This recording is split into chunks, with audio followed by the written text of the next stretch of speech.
Whether voicing his opinions on how much he hates Chris Brown or commentating on how much leg Angelina Jolie showed at the Oscars, Michael Buckley has no problem telling it how it is on his YouTube show, What the Buck. On his show, he commentates on current celebrity gossip, pop culture events, and a ton of Glee. Glee cap, Glee cap! This episode of Glee was so good! This was one of the most difficult Glee episodes to sit through. I had to stop watching. With his addictive personality and off-the-charts energy, Michael has been able to win a handful of awards, constantly stay on top of the YouTube charts, and more importantly, win the hearts of over 1 million subscribers. YouNow was able to catch up with Michael via Skype for a quick one-on-one interview. I'm a social. Love you, bitch. I whip it out whenever I can. What the fuck? I had to. What's up, YouNow? I'm here with the one, the only, Michael Buckley. Want to say hi, Michael? Hi, everybody. Hello, YouNow. What's up? Alright, so we're here doing a Skype interview for our blog, and yeah, without further ado, let's just get right into it. So, Michael, can you just tell us briefly, how did you get started with the What the Buck show? I was doing a public access show back in 2005, and then in 2006, my cousin started posting clips of that on YouTube, and since then, it's just kind of taken off. I left my job back in 2008, and I've been a full-time, YouTuber ever since. Nice. Definitely doing a good job. It's kick-ass. I love. It's really entertaining. Thank you. Yeah, so you talk a lot about pop culture, but why pop culture? Why that topic?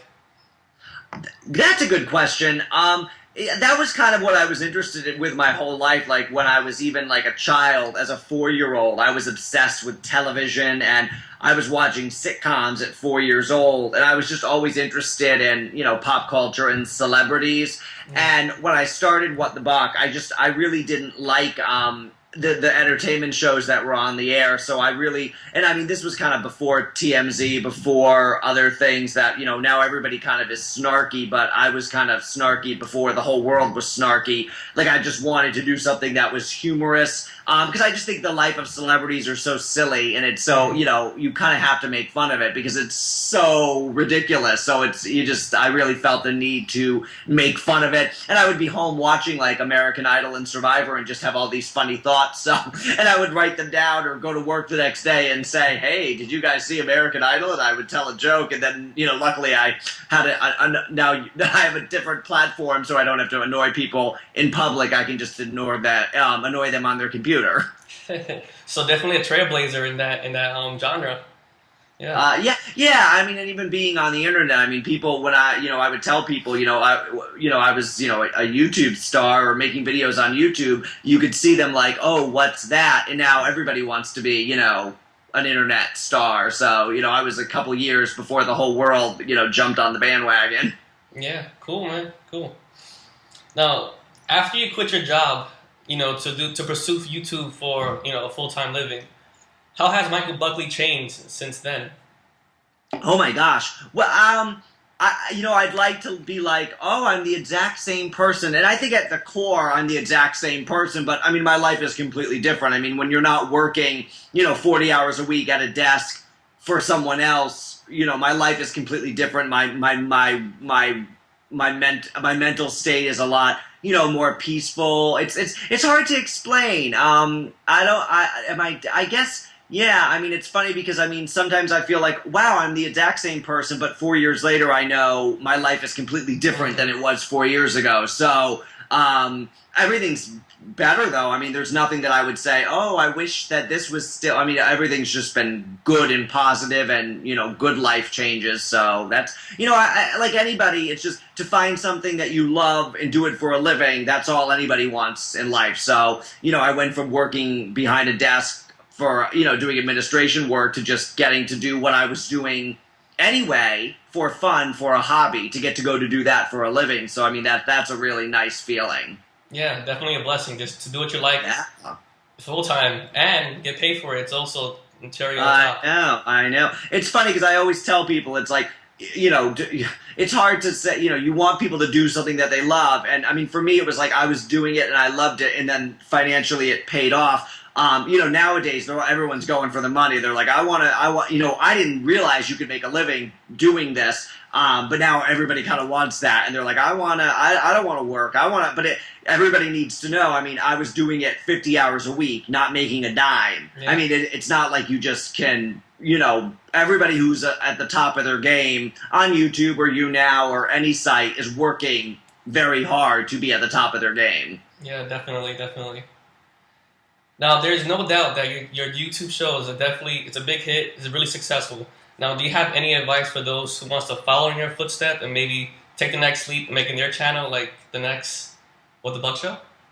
I think my advice for anybody who wants to be successful on YouTube is really, pay attention to what's going on the site, because things change all the time. So, I mean, you really have to study it and become aware of, like, what's working for some people. So you kind of have to look at, like, what's popular and think, oh, what are they doing that not that I can copy, but what, I can be inspired by. So I think it's important on YouTube and YouNow to look at people who are doing content and it's working, and kind of, like, without, use that as an inspiration for your own content, because I mean, nobody's making anything up here. Everyone's, every idea, I know we all think, oh, we're so original and all that stuff, but I mean, everybody is taking the best of things they've seen along the way or their life. So, I mean, I think it's important to just pay attention to what other people are doing and find a way to make it work for yourself. Always just make sure, though, it's something you love. I mean, if you don't, people see someone like Ray William Johnson and they're like, I want to review viral videos. That's what he does. And it's like, well, if you don't want to do that, then it's going to show. I mean, or if you don't want, when I was, back in '08, people would do pop culture rants and you could see it. It's like they weren't that into it. They just wanted to do something, and then now it's like, oh, people are doing makeup videos on YouTube, and it's like, if you're not into makeup, don't sit there and pretend to put blush on because you think you're going to get views, because you'll just eventually get so sick of it and you'll become something, oh, that's not even who I am or what I love. So it's like, so just make sure the content you're doing is content that you enjoy, Yeah, and definitely people can see right through the fakeness also. I mean, if you're doing it just to, just to get views or for the money, people see that. I mean, and if you're doing it just because you love it, then people see that also. Right, and that's contagious. I mean, you can tell when you watch someone and you think, wow, they really enjoy what they're doing, and you want to watch them more because there's something that will draw you to that. Like, oh, this is someone who's really in their element and they're, enjoying it. But you could tell when someone is turning on the camera, and it's a lot of the kids too. I mean, they're younger. They turn on the camera and you can see they're kind of trying to be something they're not because they think it's going to make them successful, and you just, so I get it, and you do what you have to do. I mean, it's so crowded now on every website to try and get eyeballs. It's, there's that sense of, oh God, everybody feels a little desperate, but you kind of just, need to stick to your guns and, stick to what you're good at, I think. But try things too. I mean, I always tell people that, shut up! But don't be afraid to try different things. If you're doing the same type of format for like 5 months and then suddenly you want, don't be afraid to take risks and try different things, because, why not? You have nothing to lose. Definitely. You can't be stale. It's gotta be fresh. Right. Gotta be fresh. Cool. Now, you kind of touched upon it a little bit, but, how can those who are on YouNow that are premiering, that are new, maybe don't have that many premieres under their belt, how can they make their broadcast a little bit more entertaining while they're on and get those thumbs up? It's interesting because I when I go live and I see the next, 10 people go live, I really feel like I can tell, who is doing it right. And that's why during my show, I try and critique people, and I try and say, you did this very well, you didn't do this well. I really try to critique people. I think you need to, use your voice and, be opinionated and, talk about things that are relevant and interesting to you. I think it's important to ask for the thumbs up and to ask people to, become a fan, but you really have to do that. You have to be engaging for 2 to 3 minutes and then do it. Don't sit there. I mean, when I do a live show and the people have 2 minutes, it's like, if you're sitting there for a minute saying, become a fan, become a fan, become a fan, it's like, why would I become a fan of you? Give people, my big advice is give people a reason to become a fan. Give people to like your broadcast. Of course, ask for it, call to action, all that stuff. But at the same time, be engaged and make interesting, fun, creative conversation on the platform. It's so different than any other live platform. I really enjoy the energy of the chat and then seeing other people go live. I'm very lucky. I have really, it seems like, and Dan knows this too, like the people who go live after me are really kind of nice and respectful, and it's a nice group of people. So, I think I turn it on and there's these kids and they're like, F the world, and there's like 15-year-olds saying gross things, and I'm like, oh, I mean, that's what you're putting out to the universe. You're 15 and disgusting and a pervert, and if that's what you want to put out, that's fine. But at the same time, maybe be mindful of not being so disgusting. Definitely. Now, it's pretty obvious you're really energetic. Now, where do you get all the energy from? I drink a lot of diet soda. I'm very hyper, though. I mean, and it's so funny. I use all my energy for filming and for live broadcast. So like the moment, like I do a show on YouNow for an hour and a half and then I'm exhausted. Like I'm literally like blah, blah, blah, blah, blah. My energy is so here. So I mean, I really conserve energy throughout the day and when I'm not filming. So I mean, it's so funny when I meet people, they're like, wow, you're not as hyper as I thought. And I'm like, I'm saving it for the camera, I mean, I'm very energetic, but in general, I mean, all day it's like I'm conserving energy and then boom, I'm filming. So but yeah, I'm a hyper peppy person. But that's part of my strategy for grabbing attention because, if you go on YouNow and someone's sitting there like, hey, what are you guys doing today? I'm going to click off. You figure if people are clicking on and off to YouNow, you got to grab their attention. So I figure if someone's stumbling on for the first time, I want them to see I am high energy, I am engaged, I am, here to give, a fun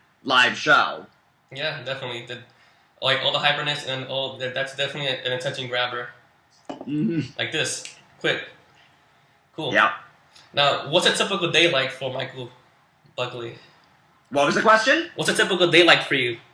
Typical day is I wake up, I write every day, like I'm always, like What the Buck is scripted. Some people might think it's like off the cuff or off the top of my head, but it's completely 100% scripted. Yeah. So like today, I woke up, I look at the websites, I watch TV, I just kind of get a sense of what I'm going to talk about. And then I spend, 2 to 5 hours just writing, scripting, writing jokes, writing, content. And then I film, and then I edit, and then I post. So, I mean, it's really every day that, and so that's pretty much it. And it's hard because I always think I'd like to do other things, but then at the end, I'm done, and I'm like, ooh, I'm tired, Yeah. But I go away every weekend. It's nice. I go away every weekend, so that's nice. So I kind of work very hard during the week, so on the weekends I can just, relax. Not be in front of the computer. But yeah, I know, I wish, and that's part of the reason I don't really vlog much, because my life is just kind of writing, filming, editing, posting, and then, sitting it. I watch a lot of TV. I mean, I love TV. I love eating. I love snacking. I'm just, I don't Glee. You love Glee. Yeah, exactly. I'm a big eater and a big snacker and a big people. I love watching TV. I love it. Like I love it. I love TV. I love it. I'm watching it right now. No, I'm just kidding. I'm paying attention. Right here. Exactly. Cool. Now, you're definitely into celebrity gossip. Now, are there any other topics or things that you're also interested in that someone might not know? I am a diehard Olympic fan. I love the Olympics. I am so excited for the 2012 Olympics in London. I'm sure I will cover it I will do some extra additional sports content. I'm a huge gymnastics fan. I'm pretty much an expert in gymnastics and figure skating, which is a winter sport. But I watch all of it. I'll watch the track. I'll watch the swimming. I'm really excited for the upcoming Olympic trials.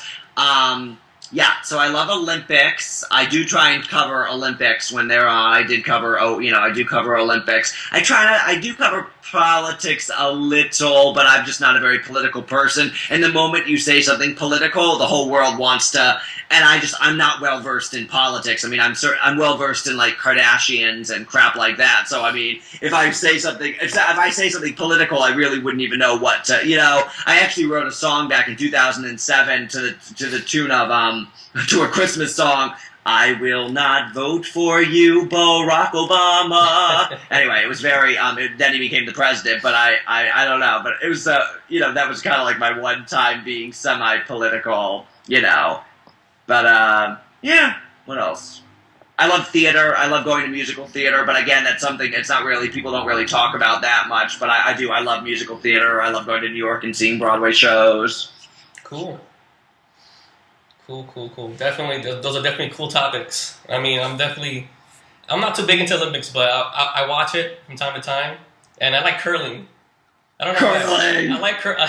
It's just interesting. It's a weird sport, but it's interesting with the brooms and stuff. I love the Olympics, though. I love the feeling of you train your whole life for this, and that's it. Because it's not like NBA or a sport where that's it. Like that's it. You get the Olympics for just every 4 years, and if you're not the right age at the right time and have the right, I'm so into the high stakes of it all. I don't know. Yep. All right. One last question. Finish this quote. Oh. When you were young, what did you say? Like, hold on. Finish this quote. When you were young. When I grow up, I want to be. When I grew up, I wanted to be an actor. I really did. I wanted to be an actor, or a school teacher, and I think an actor or a school teacher. And now I'm kind of strangely a weird combination of both, kind of, sort of, maybe not really, but there's elements of being a teacher and there's elements of being an actor that I incorporate into my videos. So. But yeah, if you asked me when I was 6 years old, what do you want to be? I want to be an actor. And then if you asked me like when I was like probably, a teenager, I'd be like, I want to be a teacher because I like the thought of being a teacher, but yeah. Cool. One quick little tidbit question. Sure. Who's your favorite Glee star? What'd you say? Who's your favorite Glee star? My favorite Glee star? Yeah. Definitely Santana, Naya, because she's just like this year. It's like she's so beautiful and she sings so well. I love Britney too. I hate picking one, but if I had to pick one person who you said who's your favorite Glee star, definitely right now this season it's Santana. Nice. Oh well, that concludes the interview with the one and only Michael Buckley. Do you have any closing comments? No, but I really encourage people to enjoy the site, and I'm having such a great time. So thank you to you, and thank you to Dan, and thank you to everybody. And I'm enjoying it so much. So everybody watch me Tuesday nights at 5:00 Eastern, and it's a lot of fun. We play games, I do advice. It's a really good fun time. Alrighty, all right. Thank you, Michael. All right, you're welcome. And that's taking off from there. See ya.